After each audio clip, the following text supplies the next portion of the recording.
तरीके से पाकिस्तान इस ईरान युद्ध को रुकवाने के लिए मध्यस्थता कर रहा है, दुनिया के सबसे ताकतवर देश अमेरिका और ईरान के बीच में बातचीत करवाने में अग्रणी भूमिका निभा रहा है।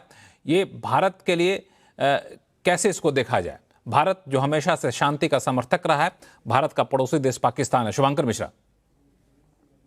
लक्ष्मण, मुझे आपके जो आपने क्वेश्चन फ्रेम किया है उसमें थोड़ा सा ऐतराज है। पाकिस्तान क्या सच में कोई भूमिका निभा रहा है या पाकिस्तान को जो बोला जा रहा है अमेरिका द्वारा पाकिस्तान उसको फॉलो कर रहा है? आपको लगता है कि पाकिस्तान की अपनी औकात है कि ईरान और अमेरिका के बीच वो कोई भूमिका निभा पाए? पाकिस्तान को यूज किया जा रहा है। और मैंने, अगर आपको याद हो, कुछ हफ्ते पहले आपके शो में एक बात बोली थी कि इकलौता ऐसा देश जिसके ऊपर अभी तक कोई अटैक नहीं किया ईरान ने, वो है पाकिस्तान, गल्फ और इस्लामिक कंट्रीज में। तो आपको इस परिप्रेक्ष्य से भी देखना पड़ेगा कि ईरान और पाकिस्तान का अपना रिश्ता जो है वो सिर्फ और सिर्फ मतलब इस लड़ाई के और इस शांति समझौते से नहीं है। पाकिस्तान और ईरान दोनों को एक दुखती रग है, बलोच। वो एक समस्या ऐसी है जो दोनों को परेशान कर रही है। अगर आपको याद हो, थोड़े साल पहले एक हमारे नौसेना के पूर्व अधिकारी कुलभूषण जाधव को ईरान से पकड़ा गया था और ईरानी अधिकारियों ने उनको पाकिस्तान को हैंड ओवर किया।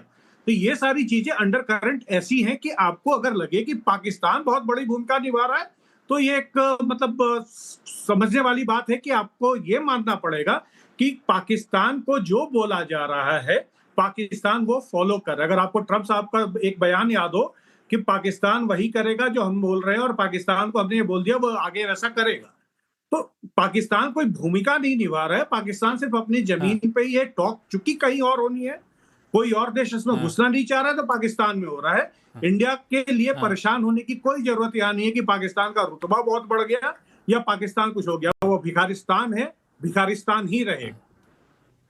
बहुत इंटरेस्टिंग पॉइंट यहाँ पे उठाया शुभांकर मिश्रा ने। पाकिस्तान को भूमिका नहीं निभा रहा है, दरअसल उसको जो कहा जा रहा है अमेरिका की तरफ से वो कर रहा है और वैसा करना उसकी मजबूरी। अवधेश जी, देखिए, पाकिस्तान, ईरान, इस समय किस देश में ईरान के लोग जा सकते थे? अमेरिका तो कहीं जा भी सकता है। ईरान के पास एकमात्र वही जगह थी इस समय, अगर देखा जाए, कि वो पाकिस्तान में आ सकते थे वहां के नेता। तो ये जैसा उन्होंने कहा उसको मैं रिपीट नहीं करूंगा, क्योंकि वो तो आदेश पाल की एक भूमिका है और आदेश पाल की भूमिका में उसकी भूमिका उसके नेताओं का केवल इस्तेमाल हो रहा है। अवधेश जी, आप उनकी बातों का समर्थन करेंगे, लेकिन मैं आपकी बात को काटूंगा वैसे ही कि क्यों नहीं जाके वो लोग दुबई में यूएई में कर सकते थे? वो तो पड़ोसी देश है, वहां पे तो उसका एयरबेस भी है, इसका नजदीक होता है, वहां पे क्यों नहीं कर सकते? सर, उस पर सऊदी अरबिया में क्यों नहीं कर सकते? पाकिस्तान में क्यों करते? नहीं, जितना सुनिए, मुझे समझाइए, मैंने समझता हूँ, समझा दीजिए। हाँ, इजराइल पर जितने ड्रोन छोड़े थे ईरान ने ना, उसके दोगुना ड्रोन उसने जो है यूनाइटेड अरब अमीरात पर छोड़ा है। आप ये देख लीजिए ना कि वो दोनों ईरान से ज्यादा उधर उसने मारा है वो। तो इस समय की परिस्थिति में किसी अरब देश में ईरान के नेता बैठ के बात करने की स्थिति में थे भी नहीं, कोई उनको कह भी नहीं सकता था। तो अमेरिका से ही उसका कम्युनिकेशन का चैनल ईरान से, पाकिस्तान से हो सकता था। इसलिए ट्रंप ने कहा कि भैया जरा बातचीत कराओ, क्योंकि कोई युद्ध को ऐसे तो लंबा नहीं चाहता है, हो जाए तो हो जाए। तो इसलिए वहां चल रहा है, उसके इस्तेमाल है। दूसरा है कि कोई भी इस युद्ध में हाथ डालेगा ना, उसका हाथ जलेगा। देखिए, उसको ये इंपॉर्टेंट पॉइंट है। कोई भी इस युद्ध में कोई भी इस युद्ध में हाथ डालेगा उसका हाथ जलेगा। और यही वजह है कि क्योंकि इसमें पाकिस्तान भले दुनिया के थू साहे, भारत उसमें क्यों पड़ने जाए? क्यों पड़ेगा? चूंकि इसको मेन जो एक करता धरता और डोनाल्ड ट्रंप है, जिनका खुद का भरोसा नहीं होता, उनको ले कौन मध्यस्थ करने के लिए आगे बढ़ेगा? ये एक बहुत ही अच्छा पॉइंट आपने कहा। इस वजह से सबने इस मध्यस्थता से काफी ईरान का भी भरोसा नहीं है, ईरान का भी भरोसा नहीं है। यही वजह सब मध्यस्थता से दूरी बना के रखता है। कमर आगा साहब, इस मध्यस्थता में कोई अच्छा देश नहीं कूदना चाहता है। ईरान चाहता था कि ओमान मध्यस्थता करे और बातचीत का दौर वो चाहते थे कि जिनीवा में हो, जहां इससे पहले बातचीत हुई थी, जिसमें काफी आगे तक भी बढ़ के पहुंच गई थी। जी हाँ, वो जिनीवा ही चाहते थे और 2015 वाली भी बातचीत वहीं पे हुई थी। ये वियना या जिनीवा, इन दो जगहों में से उनकी प्रेफरेंस थी और वहाँ चाहते थे, और चाहते थे कि ओमान मध्यस्थता करे। ईरान, और दूसरी बात यह कि भारत की नीति मध्यस्थता की है ही नहीं। भारत किसी भी देश में इस तरह की मध्यस्थता नहीं करती। भारत इन देशों के खासतौर से जो ये सारे देश हैं, अरब हों या वो हों, इनके इंटरनल जो डिस्प्यूट्स होते हैं या बायलैटरल डिस्प्यूट्स होते हैं उसमें उसका कोई स्टैंड नहीं होता। दूसरी बात ये कि भारत पीस मेकिंग में जाता है। हमारे जो ट्रूप्स हैं वो दुनिया में बहुत सी जगह अफ्रीका और अरब कंट्रीज में हमेशा गए हैं, इंक्लूडिंग पैलेस्टाइन, और वहां पे भी इन्हीं ने पीस कीपिंग में हिस्सा लिया है और लेते रहते हैं, अभी भी वहां पे मौजूद हैं। दूसरी बात यह है कि पाकिस्तान को हम तो कभी भी नहीं चाहेंगे कि वहां पे ऐसा हो या वो मध्यस्थता करें, वो एक फेल्ड स्टेट है। अमेरिका का इंटरेस्ट ये है पाकिस्तान को इन्वॉल्व करने का। अमेरिका ये बहुत अच्छी तरह से समझता है कि अब कोई अरब देश जो है वो अब्राहम अकॉर्ड नहीं ज्वाइन करेगा। वो चाहते हैं कि पाकिस्तान अब्राहम अकॉर्ड ज्वाइन करे। पाकिस्तान ने ऑलरेडी बोर्ड ऑफ पीस का मेंबर हो चुका है, पीस बोर्ड में भी ज्वाइन कर लिया है, और जनरल मुनीर काफी उत्सुक नजर आते हैं, लेकिन उनके यहाँ सेना में भी और पॉलिटिकल लीडरशिप में खासतौर से इसका बहुत रिजेंटमेंट हो रहा है। क्या होगा ये तो समय बताएगा, और वो चाहते हैं कि इस तरह के जो हैं हिंट्स हम लोग को मिल रहे हैं।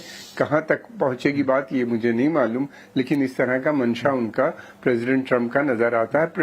अमेरिका जो पाकिस्तान जो है ये एक बहुत ही वीक डिपेंडेंट स्टेट है। ये स्टेट नहीं है बल्कि एक अरेंजमेंट है। स्टेट्स को जोड़ के अंग्रेजों ने और मुस्लिम लीग ने ये देश ने एक देश बना दिया है। समय कम है इसलिए मैं आपको बीच में रोक रहा हूँ कमर आगा साहब, समय कम है इसलिए बीच में आपको रोक रहा हूँ। दो मेहमान और उनकी राय इस पे ले लूँ मैं। सबसे पहले मैं जानना चाहूँगा, अपने पास अमेरिका से जुड़ रहे हैं हमारे साथ, जो इस पूरे मामले पर काफ़ी खास नज़र भी रखते हैं, और ये बताएंगे कि क्या यहाँ पे जो धीरज कौल साहब कि इसको कैसे देखा जाए पाकिस्तान की मध्यस्थता को। देखिए, पाकिस्तान तो फाइनेंशियली बैंकरप्ट कंट्री है, ट्रस्ट डेफिसिट है, और पाकिस्तान के अपने प्रॉब्लम्स ईरान बॉर्डर से चल रहे थे। और आपको शायद पता ही होगा, मैं स्पेसिफिक सवाल कि पाकिस्तान को क्यों चुना गया मध्यस्थता के लिए, स्पेसिफिक सवाल 15 सेकंड का जवाब, क्योंकि हाँ, ये एक्चुअली चुनाव लड़ाई से पहले प्लान हो चुका था, जब उनके फील्ड मार्शल को व्हाइट हाउस इसीलिए बुलाया था कि जो लेफ्ट बॉर्डर्स हैं वो सिक्योर रहें, और पाकिस्तान को हम आराम से मतलब बोलना नहीं चाहिए, मतलब उनकी आर्मी को आराम से इन्फ्लुएंस कर सकता है अमेरिका। पब्लिक को अलग रख दीजिए, अमेरिका को हम अपने इंटरेस्ट उनके थ्रू आराम से इन्फ्लिक्ट कर सकते हैं। और अब दूसरा जो सऊदी के साथ पैक्ट हुआ है उससे और प्रेशर ईरान के ऊपर बढ़ा है, क्योंकि उनकी डिफेंस फोर्सेस तकरीबन 3,500 ट्रूप्स और तकरीबन 10 एयरक्राफ्ट। काफी अच्छा आपने कहा धीरज कौल साहब, काफी इंपॉर्टेंट पॉइंट कहा कि पाकिस्तान को आसानी से अपनी बात मनवाया जा सकता था। जिस शब्द को आप बोलते बोलते रहेगा उस शब्द को पूरी दुनिया जानती। प्रोफेसर अंशु जोशी, समय कम है, 1 मिनट में।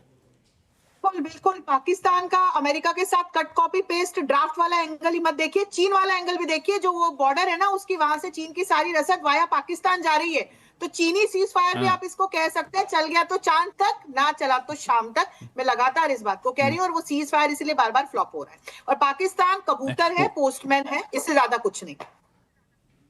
तो क्या ये माना जाए कि पाकिस्तान के मान लिया जाए इस मध्यस्थता में पाकिस्तान सफल भी हो जाता है तो क्या पाकिस्तान का कद काफी ज्यादा बढ़ जाएगा? शुभांकर 10 सेकंड। लक्ष्मण, पाकिस्तान का कद नहीं बढ़ेगा। मुल्ला मुनीर उसके बाद हो सकता है वहां सत्ता पलट करके एब्सोल्यूट अपना पावर स्टैब्लिश कर ले। इसके अलावा जियो पॉलिटिक्स में कोई बदलाव नहीं आएगा। ये आपने अच्छा कहा, चूंकि जो मुनीर हैं उनका कद लगातार बढ़ता जा रहा है, और जो कमर आगा साहब कह भी रहे थे कि भीतर खाने में इस बात को लेकर काफी ज्यादा चर्चा भी होने शुरू हो गई है।